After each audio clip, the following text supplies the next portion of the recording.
Hello students, আজকের আয়োজনে তোমাদের সবাইকে স্বাগতম। আজকের ক্লাসটি তোমাদের জন্য, তোমরা যারা এসএ কিউ কোশ্চেনগুলো নিজে থেকে লিখতে পারছো না, তোমরা যারা মুখস্থ করছো, তোমরা যারা ইংলিশ সাবজেক্টটাকে নিয়ে ভয় পাচ্ছ, তোমাদের জন্য আজকের class how to answer in a complete sentence, কিভাবে পূর্ণ বাক্যে উত্তর দেব। তো চলো, এখানে আমি তিনটে কোশ্চেন ডাইস হ্যাবিট গল্প থেকে নিয়েছি। তোমরা জানো এই গল্প কোশ্চেনগুলো, এবং এই গল্পটা আমি আশা করছি যে এই গল্পটা তোমাদের অনেকের পড়া হয়ে গেছে। তো স্টুডেন্টস দেখো, এই যে কোশ্চেনগুলো আমরা কিভাবে অ্যান্সারটা লিখবো, শুধু জাস্ট অ্যান্সারটা লিখে দেবো যে at which station did the blind girl gate into the train, কোন স্টেশনে মেয়েটি ট্রেনে উঠেছিল। তোমরা জানো যে রোহানা স্টেশনে। তো আমরা কি শুধু জাস্ট রোহানা স্টেশন লিখে দেবো অ্যান্সারে? না স্টুডেন্টস, এখানে কিন্তু পূর্ণ বাক্যে লিখতে হবে এরকম যে মেয়েটি ট্রেনে উঠেছিলেন রোহানা স্টেশনে। এইভাবে কিন্তু পূর্ণ বাক্যে তোমায় লিখতে হবে, বলতে হবে। তো স্টুডেন্টস, সেটা নিয়েই আজকের আলোচনা। তো এখানে দেখো, এই অ্যান্সারগুলো সব অ্যান্সার কি একইভাবে হবে? না, এক একটা অ্যান্সার কিন্তু এক একভাবে হতে পারে। সবটাই কিন্তু ডিপেন্ড করছে এই কোশ্চেনের স্ট্রাকচারের উপর, এই কোশ্চেনের অর্থের উপর। তোমরা জানো। তো স্টুডেন্টস দেখো, কিভাবে লিখবো, লেখার ক্ষেত্রে কোন কোন জিনিসগুলো জানা দরকার। দেখো, কোশ্চেনটি ভালো করে পড়ে নেব এবং তার গঠন বা স্ট্রাকচারটি জেনে নেব। তাহলে তোমরা কোশ্চেনগুলো পড়লে, তোমরা বাংলা অর্থ বুঝলে, তাহলেই কিন্তু এনাফ নয়। এখানে কিন্তু তোমাদের স্টুডেন্টস স্ট্রাকচারটি খুব ভালো করে বুঝতে হবে। তার মানে আমি বলতে চাচ্ছি, এই যে ওয়ার্ডগুলো, এই ওয়ার্ডগুলো সেন্টেন্স অনুযায়ী কে কে, হ্যাঁ, একটা সেন্টেন্সে অনেকগুলো ওয়ার্ড থাকে, তাদের পরিচয় আছে। তো সেই সেন্টেন্স অনুযায়ী এই ওয়ার্ডগুলো কি কি সেটা তোমায় জানতে হবে, যেটাকে বলছি আমি স্ট্রাকচার। তারপর দেখো, এই স্ট্রাকচারটি জানার পর তোমায় কিন্তু জানতে হবে যে আমি যে একটা অ্যান্সার লিখব, যে মনের ভাব যে বাক্যের দ্বারা প্রকাশ করব, তার গঠনটা কি। দেখো, তার গঠনটা হচ্ছে এটা। আমি কোশ্চেনে অ্যান্সার দিয়েছি, আমি অ্যান্সার দিয়েছি। চলো এবার তোমরা বুঝে নাও। একটা কোশ্চেনে সবার প্রথম থাকে ডাব্লিউএস ওয়ার্ড, তোমরা জানো। তারপর helping verb, modal verb, auxiliary verb. তোমরা কিন্তু হিসেবটা শুরু করবে helping verb, modal verb, auxiliary verb দিয়ে। তারপর যেটা থাকবে সেটা হচ্ছে সাবজেক্ট। তোমরা খুব ভালো করে বুঝে নেবে যে সাবজেক্ট হচ্ছে ব্যক্তি, বস্তু, প্রাণী, নাম, বিষয়, এগুলোকে কিন্তু প্রকাশ করে। তারপর যেটা থাকবে সেটা হচ্ছে ভার্ব। তোমরা জানো যে বাক্যে ভার্ব কিন্তু থাকবেই থাকবে, ভার্ব ছাড়া কিন্তু বাক্য তৈরি হতে পারে না। ভার্ব হচ্ছে কিন্তু বাক্যের প্রাণ। তারপর যেটা থাকবে সেটা হচ্ছে অবজেক্ট, কমপ্লিমেন্ট, এক্সটেনশন। তোমাকে কিন্তু জানতে হবে যে অবজেক্ট কে কারা, কমপ্লিমেন্ট কি কারা, এক্সটেনশন কি কারা। এবার দেখো স্টুডেন্টস, এখানে আমি ডট ডট দিয়েছি, তার মানে তোমাদের কিন্তু বুঝতে হবে এই ডট ডট মানে কি। ডট ডট মানে এখানে এই যে কমপ্লিমেন্ট, এই যে অবজেক্ট, এই যে এক্সটেনশন, এগুলো বাদ দিয়েও আরও অনেক কিছু থাকতে পারে। তারপর যখন তোমরা অ্যান্সার লিখবে, তখন তোমাকে কি করতে হবে, সাবজেক্টটা সবার প্রথম লিখতে হবে। তোমরা দেখো সাবজেক্টটা কিন্তু কোশ্চেন থেকেই পেয়ে যাবে। তারপর তোমাকে যেটা লিখতে হবে helping verb, modal verb, do not, did not, does not. আমি কিন্তু বলে দিয়েছি অ্যাকর্ডিং টু দ্য কোশ্চেন, তোমাকে কিন্তু কোশ্চেন অনুসারেই লিখতে হবে। তারপর এখানে দেখো মেইন ভার্বটাও কিন্তু তোমরা কোশ্চেন থেকে পেয়ে যাচ্ছ। এবার এখানে মেইন ভার্বের কিন্তু দুটো কন্ডিশন আছে। একটা হচ্ছে নো চেঞ্জ, মানে কোনো পরিবর্তন হবে না। আবার বলেছি চেঞ্জ, তার মানে ভার্বটা কিন্তু চেঞ্জ হবে বা চেঞ্জ করতে হবে। তারপর দেখো অবজেক্ট, তারপর দেখো অ্যান্সার। তো স্টুডেন্টস দেখো, অ্যান্সারটা যে সবার শেষেই হবে তা কিন্তু নয়, হ্যাঁ। এবার দেখো স্টুডেন্টস, যে কখন আমরা ভার্বটাকে নো চেঞ্জ করব, কখন চেঞ্জ করব, যখন কোশ্চেনে helping verb, modal verb, do not, did not, does not পাবো, তখন মেইন ভার্বটা চেঞ্জ করব না। আর যখন আমরা ডু, ডিড, ডাজ পাবো অক্সিলারি ভার্ব হিসেবে, তখন কিন্তু মেইন ভার্বটা চেঞ্জ করব। তার মানে ডু মানে V1, ডিড মানে V2, আর ডাজ মানে ভার্বের সঙ্গে এস বা ইএস। তো স্টুডেন্টস তোমাকে কিন্তু খুব ভালো করে জানতে হবে যে ভার্বের পাস্ট ফর্মগুলো কি কি, কখন ভার্বের সঙ্গে এস যুক্ত হয়, কখন ইএস যুক্ত হয়। আশা করি তোমরা এগুলো কিন্তু ছোট ক্লাসে জেনে নিয়েছো। এবার দেখো এই ব্যাপারটা অনেকের কাছে জানা থাকলেও আমি আশা করছি তোমরাও এই ব্যাপারগুলো জানো। তাহলে দেখো এইটা জানার পরেও তোমাকে কিন্তু আরও কিছু জিনিস জানতে হবে, এগুলো কিন্তু খুব ইম্পর্টেন্ট। কোশ্চেনে helping verb, modal verb, auxiliary verb কোনোটি না থাকলে অ্যান্সারটি আগে লিখবো। তো স্টুডেন্টস দেখো অ্যান্সারটা সবসময় যে সবার শেষে হবে তা কিন্তু না, এই অ্যান্সারের জায়গাটা কিন্তু অ্যান্সারটা কিন্তু সবার আগেও হতে পারে। কখন? যখন কোশ্চেনে helping verb, modal verb, auxiliary verb থাকবে না। তারপর দেখো কোশ্চেনে সাবজেক্ট কমপ্লিমেন্ট থাকলে অ্যান্সারটি আগে লিখবো। তো স্টুডেন্টস দেখো সাবজেক্ট কমপ্লিমেন্ট এই ব্যাপারটা তোমরা যদি না বোঝো তাহলে কিন্তু এখানে অ্যান্সারটা ভুল হয়ে যাবে। আবার দেখো স্টুডেন্টস কি বলেছি, কোশ্চেনে সাবক্লজ ফ্রেজ থাকলে সেটিকে আগে লিখবো। তো স্টুডেন্টস দেখো এই যে এই কোশ্চেনে তোমাকে সাবক্লজ দিয়েছে কিনা, তোমার কোশ্চেনে সাবক্লজ আছে কিনা, ফ্রেজ আছে কিনা, সেগুলো কিন্তু খুব ইম্পর্টেন্ট। তারপর দেখো কোশ্চেনটি প্যাসিভ ভয়েস হলে অ্যান্সারটি আগে লেখা যেতে পারে, তোমরা আগে লিখেও অ্যান্সারটা করতে পারো। তো স্টুডেন্টস দেখো তোমরা যারা মুখস্থ করছো বা করেছো তোমরা দেখো তো এই গ্রামারগুলো যদি না জানো তাহলে কি তোমরা মুখস্থ করতে পারবে? তোমাদের কি মুখস্থ মানে তোমরা কি মুখস্থ করে পরীক্ষায় সঠিক লিখতে পারবে? আশা করি কিছুটা হলেও কিন্তু ভুল হবে। তো চলো সবার প্রথম জেনে নেব একটা কোশ্চেনের গঠন। দেখো এখানে helping verb, modal verb, auxiliary verb, এখান থেকে আমরা হিসেব শুরু করব। তাহলে এই যে ডিড এটা কিন্তু তোমরা জানো এটা কিন্তু হচ্ছে অক্সিলিয়ারি ভার্ব। এই helping verb, modal verb, auxiliary ভার্বের আগে যা থাকবে সেটাকে কি বলবো বলো? WS word. তারপর কি থাকবে বলো? সাবজেক্ট। আমি বলেছি যে যে শব্দ দ্বারা ব্যক্তি, বস্তু, প্রাণী, নাম, বিষয় প্রকাশ পাবে সেটা হচ্ছে সাবজেক্ট। তারপর যেটা থাকবে সেটা হচ্ছে ভার্ব, তার মানে গেট ইনটু হচ্ছে ভার্ব। তারপর বাকিটা কি বলো স্টুডেন্টস? তোমরা জানো যে এটা হচ্ছে অবজেক্ট। এবার দেখো এই যে হু তোমরা জানো, দেখো এটা ডাব্লিউএস ওয়ার্ড। দেখো ডাব্লিউএস ওয়ার্ডের পর helping verb, modal verb, auxiliary verb থাকার কথা, দেখো এখানে নেই, তার মানে এটা মেইন ভার্ব। তোমরা জানো এটা মেইন ভার্ব। মেইন ভার্বের পর দেখো মেইন ভার্বের পর কিন্তু অবজেক্ট থাকে, কখনোই সাবজেক্ট নয়, অবজেক্ট। হ্যাঁ, মেইন ভার্বের আগে সাবজেক্ট, মেইন ভার্বের পর কিন্তু অবজেক্ট।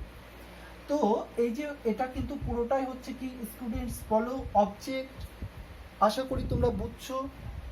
এবার দেখো ওয়ার হচ্ছে একটা হেল্পিং ভার্ব বা বি ভার্ব, হোয়াট হচ্ছে WS word, the eyes of the narrator এটা হচ্ছে subject, in the eyes habit এটা হচ্ছে ফ্রেজ, সেন্সিটিভ টু এটা হচ্ছে কিন্তু অবজেক্ট। আশা করি বুঝে গেছো। চলো এবার অ্যান্সারটি করে নাও। সবার প্রথম লিখতে হবে কি? সাবজেক্ট। তো চলো 1 নম্বর কোশ্চেনের সাবজেক্ট কি? 1 নম্বর কোশ্চেনের সাবজেক্ট হচ্ছে বলো স্টুডেন্টস? আমি জানি তোমরা পারবে। তাহলে প্রথম লিখবো সাবজেক্ট। সাবজেক্ট হচ্ছে এখানে দ্য ব্লাইন্ড গার্ল। আমি ডট ডট দিলাম, এখানে কিছু আলোচনার আছে। তারপর দেখো সাবজেক্টের পরে লিখতে হবে helping verb, modal verb, do not, did not, does not. দেখো এখানে ডিড আছে, ডিড নট নেই। তাহলে ডিড থাকলে কি করতে হয়? ভার্বের পাস্ট ফর্ম করতে হয়। তাহলে এই যে গেট ইনটু আছে এটা কি করে দেব আমরা? Goat into. ভার্ব হয়ে গেল। ভার্বের পর কি লিখতে হবে? অবজেক্ট। আমরা এখানে লিখে দেব দ্য ট্রেন, অবজেক্ট। তারপর লিখতে হবে কি স্টুডেন্টস বলো? আনসার লিখতে হবে। তো আনসারটা কি বলো? রোহানা। তো আমরা এখানে লিখে দেব রোহানা স্টেশন। তো স্টুডেন্টস দেখো সাবজেক্ট কোথা থেকে পেলাম? কোশ্চেন থেকে। অ্যান্ড ভার্ব কোথা থেকে পেলাম? কোশ্চেন থেকে। অবজেক্ট কোথা থেকে পেলাম? কোশ্চেন থেকে। শুধু জাস্ট আমাদের অ্যান্সারটাই কিন্তু লিখতে হচ্ছে নিজে থেকে। তো দেখো স্টুডেন্টস মুখস্থে কিছু আছে? না, মুখস্থে কিন্তু কিছুই নেই। আচ্ছা স্টুডেন্টস দেখো, এখানে আমি একটু ফাঁকা জায়গা রাখলাম, গ্যাপ রাখলাম, কারণটা কি?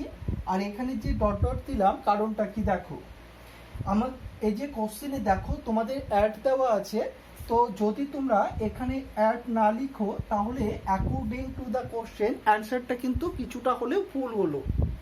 আচ্ছা এখানে যে ডট ডট দিয়েছি এটার কারণটা কি? দেখো দ্য ব্লাইন্ড গার্ল, দেখো আমাদের মধ্যে কিন্তু একটা প্রশ্ন তৈরি হচ্ছে। দেখো তোমরা প্রশ্ন করতে পারো যে স্যার ব্লাইন্ড গার্লটা কোথাকার? তো আমরা যখন কোনো সেন্টেন্স লিখতে যাব আমাদের কিন্তু সব সময় ভাবতে হবে যে সেন্টেন্সে যেন আকাঙ্ক্ষার অভাব না হয়। তার মানে আমরা এখানে কিন্তু লিখতে পারি অফ দ্য স্টোরি, তোমরা জানো যে দাইস হ্যাভ ইট, দাইস হ্যাভ ইট। তার মানে দেখো এখানে কিন্তু আর আকাঙ্ক্ষা রইল না যে ব্লাইন্ড গার্লটা কোথাকার, ব্লাইন্ড গার্লটা হলো দাইস হ্যাভ ইট গল্পে। তার মানে আকাঙ্ক্ষা আমরা পূরণ করে দিলাম। তো স্টুডেন্টস এই যে বাক্যের তিনটে গুণ আকাঙ্ক্ষা, আসক্তি, যোগ্যতা, এগুলো কিন্তু তোমাদের ভীষণ ভীষণ ভীষণভাবে জানতে হবে বা জানা দরকার। এগুলো নিয়ে আমি আলোচনা করব অন্য এক কোনো ক্লাসে। তো স্টুডেন্টস চলো সেকেন্ড কোশ্চেন। দেখো এখানে কোনো না আছে হেল্পিং ভার্ব, না আছে কোনো মোডাল ভার্ব, না আছে কোনো অক্সিলারি ভার্ব। তো helping verb, modal verb, auxiliary verb না থাকলে দেখো এখানে কি বলেছি, helping verb, modal verb, auxiliary verb কোনোটি না থাকলে অ্যান্সারটি আগে লিখবে।